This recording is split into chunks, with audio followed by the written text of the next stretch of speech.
Welcome back to the Seery Poetry Library. I'm Daniel Seery, reading a poem about the movie Blade Runner, one of my favorites. And as you can see, I'm wearing this shirt, which I haven't worn in quite some time and fit me better the last time. Thanks, 2020. More human than human. The bus was late, always is late November. Lights of seasoned traffic shining as embers. Late for work all week, but never catches hell. Old bosses would fire her, not Mr. Terrell. When she apologizes, he smiles like a father, lets it slide. Nightmares disturb sleep, deep fears flow inside. Same vision each night, a man in black follows. Closer every time when she wakes, life seems hollow. Every remembrance encoded, even her mother's death, as if all she was could vanish in one breath. The scary man didn't visit the office that smoggy day. One less ominous put her life in disarray. Question after question, except the most relevant. Rachel learned life was a dream. She was a replicant, a machine, an android. Each memory wired in a neural net. Piano lessons, first kisses, a mother buried in Hazlitt. She learned her accuser's secret. He too was a machine. Deckard was born in a lab but had memories of green. She remembered a lifetime, but only had 4 years. Many moments to be lost in time, joy, passion, tears. Rachel and Rick fled. Man in Black won't be far behind. They drove to Cannon Beach, a new life on their mind. More human than human, even if 4 years was all there was. It's too bad she won't live, but then again, who does? And I guess I can't read a poem about Blade Runner without doing the final speech delivered by Roy Batty. I've seen things you people wouldn't believe. Attack ships on fire off the shores of Orion. I watch sea beams glitter in the darkness of Tannhauser Gate. Now, all these moments will be lost in time, like tears in the rain. Time to die. Blade Runner is a great movie.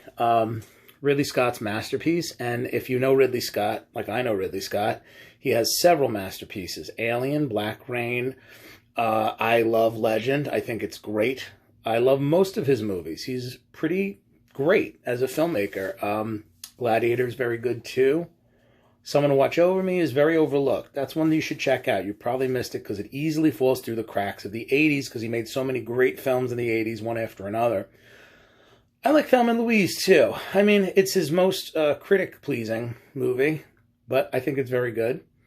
The best DVD commentator by far. Second, John Carpenter is a close second, but my favorite DVD commentator is Ridley Scott. You feel like when you listen to him talk on Alien, or as he would say, Alien, or Blade Runner, you hear him talk about these movies, and his perspective is fantastic. He's brilliant. I could listen to the man all day. And definitely check out a lot of his movies. Blade Runner 2049, we'll get there in a second, but I just want to talk about the original Blade Runner. My first exposure to this was one of those forbidden movies. Growing up as a little kid in the 80s, you'd see posters of it and, Han Solo's in it, so it's got to be good. But I was not allowed to see it, of course, at a young age because the subject matter, it was kind of violent, it was rated R, and we just weren't allowed to see it. We watched a lot of Star Wars, a lot of Indiana Jones, and I think we did see Witness, but we didn't see the whole movie. There was a few parts that, were too graphic or too violent. But I think I saw it on TV, of all things. But I loved Harrison Ford, and I was dying to see this movie for years. And then when I got into about middle school, I finally saw it. I rented it from the library because our librarian was cool, and she'd let us check out R-rated movies. That's how I saw Alien for the first time, and a few others. And Aliens, which is another big movie of my childhood. But I rented Blade Runner. I remember watching it and not liking it. I didn't get it. It was the director's cut from 92. And I was probably about 13, 14 at the time when I first saw it, and I just didn't get it. I didn't understand it. Even though I love the look of the film, I love the music by Vangelis, which is one of the very best soundtracks, probably one of my top 5 movie soundtracks of all time. Vangelis did it. the soundtrack for Blade Runner is phenomenal. So I saw that movie and I didn't quite get it. And then I think I rented the original version from West Coast Video. Don't look for it. It's not there anymore. West Coast Video had the original version, and I went to go see that. With the narration, it made more sense, and it had the original ending. And that was the first time I realized that there were alternate versions of movies. You know, because in the early 90s, I didn't know anything about that. I was just discovering widescreen and all that. And that's when I saw, like, different perspectives on, you know, how to make a movie. And they made it one way, and they didn't like it, so they tried to do it again. And that's when I started to really start to like it. And I watched the director's cut again. I says, okay, I like the director's cut a lot more now than I did. And then the real clincher was when I saw it on the big screen at the Museum of Modern Art with Chris Bly, who went along. We went along on a lot of movie-going adventures in the 90s and 2000s. And we saw it at the Museum of Modern Art in a double feature with The Road Warrior, which was awesome. The Road Warrior played first. And I always say in a double feature, the movie that you should watch the movie first that'll really get you going and, you know, get your energy up. And then you watch the movie that's a little bit slower and more contemplative most of the time. Because, you know, you've already been through this big visceral experience of The Road Warrior, and now you're going to watch Blade Runner. And that was a movie and even though we had both seen it and we were fans, Chris became a bigger fan after that screening. We reach a point where you get it. And there are certain movies like that. Blade Runner, for sure, is one. Brazil is another movie, which I love, by Terry Gilliam. It is a Christmas movie, for those of you who doubt it. Great film. And Brazil was another movie that I saw as a young kid, and I didn't like it. I didn't get it. And then years later, you watch it again as an adult with a different perspective on life, and suddenly it just clicks. Like, it just works.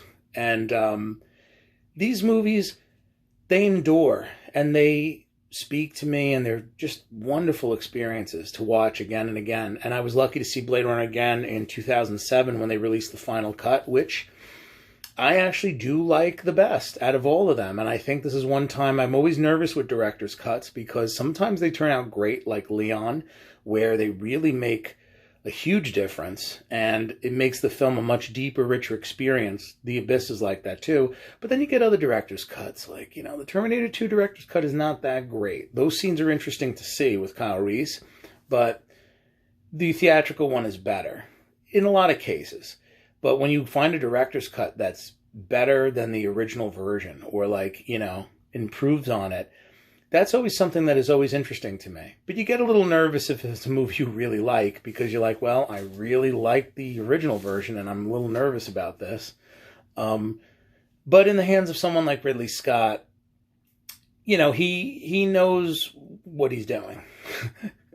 You know, most of the time. Most of his films are great. Very few of his movies that I walk out of saying, oh, God, that was a real disappointment. Very, very few. But 2049, Blade Runner 2049, the sequel, again, like the original Blade Runner. When I first saw it, I saw it in the theaters, and I was a wreck, because I'm like, oh, God. I just seen Alien Covenant, which we won't talk about. But I was not happy with Alien Covenant. So I thought, I'm really worried about this movie now, and is it going to be good? And I like Denis Villeneuve. I think he's a very talented director. I don't quite understand his movies. I think they're a little too complicated and a little confusing, because I saw The Arrival, and I still don't know what happened in that movie. Even though it's brilliantly made and conceived, I can't figure it out. But this Blade Runner, when I first saw it, I'm like, well, it's pretty good. It doesn't ruin anything. It doesn't, I don't know how much it adds to Blade Runner, but it's an okay movie, and I like the effects, and I like the music, once again. It's not Vangelis, but, you know, it's all right. Hans Zimmer did a pretty good job. I think he did a few themes in there. But when I watched it again, that's when it really hit me. And there was even some friends of mine who prefer it to the original. I wouldn't go that far, but it did grow on me. And it's very, like the original Blade Runner, it's very hypnotic. And it's definitely worth your time if you like Blade Runner. If you don't like Blade Runner, don't see Blade Runner 2049, because it's like the biggest fanboy sequel to Blade Runner that you'll ever see. So we're going to be back in a little bit with some more poems, and have a good night, everybody.